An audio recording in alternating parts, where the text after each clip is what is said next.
Je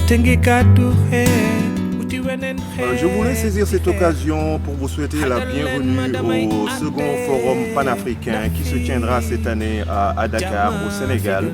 Le forum sera parrainé par l'université Cheikh Anta Diop de Dakar, comme vous savez déjà. Je voulais vraiment profiter de cette occasion assez unique pour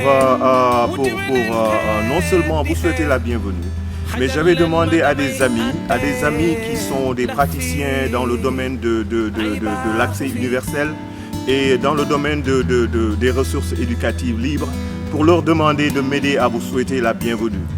Ces gens sont en général les grands dirigeants, les leaders que je connais maintenant au niveau de ces mouvements. Et on aimerait profiter de l'occasion et pour disséminer tous les travaux qui sont en train de se faire dans ce domaine. Voilà, aidez-moi à recevoir mon groupe et je vous assure, en allant à travers tous les vidéos qui ont été produites par ces gens-là, vous allez en apprendre beaucoup au sujet des ressources éducatives libres et bien sûr au sujet de l'open access. Je vous remercie et à bientôt.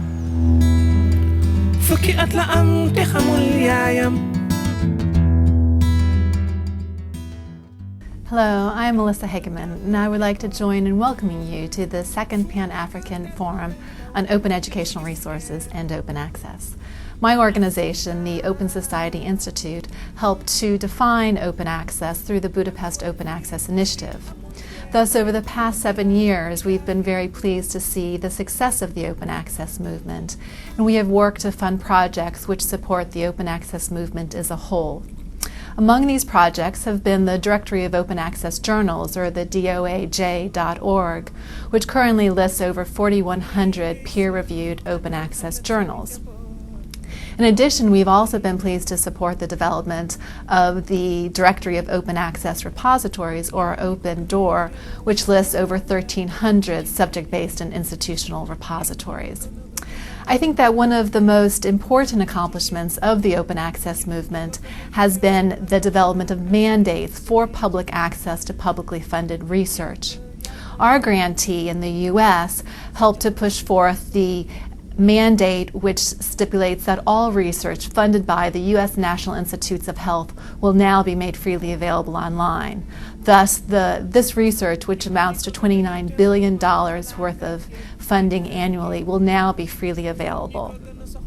So to build upon the accomplishments of the open access movement, OSI was very pleased to collaborate with the Shuttleworth Foundation out of South Africa to launch the Cape Town Open Education Declaration last year. The Cape Town Declaration offers 3 strategies for the development of open educational resources. Among one, we advocate for public access to publicly funded educational materials. And during these difficult economic times, we're seeing more governments take an interest in open education policy. Last month, I was pleased to participate in a meeting in Poland in which the Polish Parliament, so members of Parliament and the Minister of Education, began to discuss open education policy issues and to see how open educational resources can best benefit their educational system. Likewise, in the Netherlands, we've been working with colleagues there to launch a national open educational resources project called WikiWise, which was put forth by the Minister of Education himself, and it will work to create a national OER project which will help teachers to collaboratively develop open educational resources. So I think national examples of programs such as these can offer a great example for other countries to follow. So I think these are very exciting times for open educational resources and open access, and I'm sure that the discussions which you will be having at this conference will go a great ways to helping to strengthen these two movements. So I wish you a very exciting and fruitful conference, and thank you very much. Merlot came about in 1997 as a product of the California State University system. We have 23 campuses spread across California, and we try to decide how can we serve our 25,000 faculty members who are serving over 400,000 students to learn about the effective use of technology in teaching their courses in the way that they feel it's most appropriate. And how do you create a solution that will serve the diverse needs of small colleges, large colleges, engineering, arts, music? And so that's when we began to look at how do we create a library of resources that all faculty can contribute to and then use in the ways that they see as most appropriate. So that started in '97 as an idea. And then what happened in 1999, other systems in higher education, Oklahoma, North Carolina, and the Georgia state system said, boy, what California is doing, you're ahead of the curve. Can we join this initiative? And so we said, sure, partner with us to help us move the Merlot project forward even faster. So bringing more faculty in to participate in building a collection of online resources that's free for everyone to use. And another key aspect is doing the peer review of the materials. In a higher education culture, we trust our colleagues. In scholarship, we go to our journals and look at what our peers are doing and how our peers have reviewed it to say, this is the good stuff that is meaningful for our discipline. Well, now we took that on the side of teaching. That is, how many faculty members are teaching Psych 100 in the U.S. in this year? Tens of thousands. Well, how do we share the best practices of using online resources?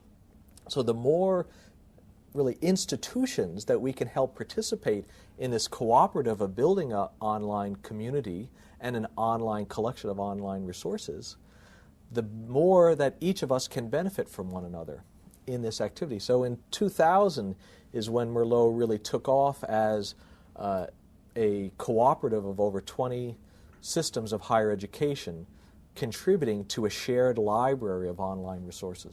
Of what Merlot is doing is another indicator of success. We also have all the course management systems, Blackboard, WebCT, Angel, and Desire to Learn are partners. And these are the environments in which faculty are building their online courses.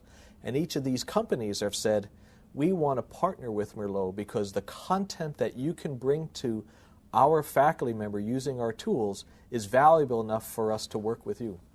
So I think looking at both the individual end users, using Merlot, contributing to Merlot, our higher education partners saying, we're going to continue to invest in Merlot, and now the corporate world saying, what you're doing in education can help transform the culture within education to use technology more successfully and reliably, I think are all indicators of Merlot's growing success. We have a lot more to go.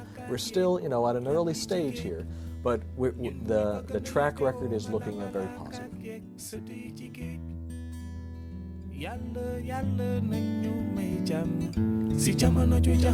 Je voulais aussi en profiter pour remercier mes frères, les frères Guissé, pour nous avoir permis d'employer leur CD qui s'appelle Sénégal Fox et pour employer ça dans la dissémination des multimédias qui seront produits à travers le second forum panafricain. Bien sûr, il faudrait tout juste et toujours reconnaître le groupe, notre comité local au niveau du Sénégal qui ont vraiment aidé, qui ont beaucoup aidé à faire cette journée une réaction. Je ne pourrais vraiment pas vous dire combien ce groupe a été instrumental à la réalisation de cette seconde conférence. Je vous remercie beaucoup et à bientôt.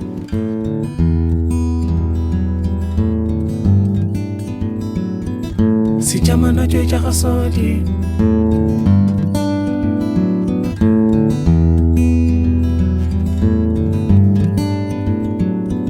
si jamono jooy jaxasoo ji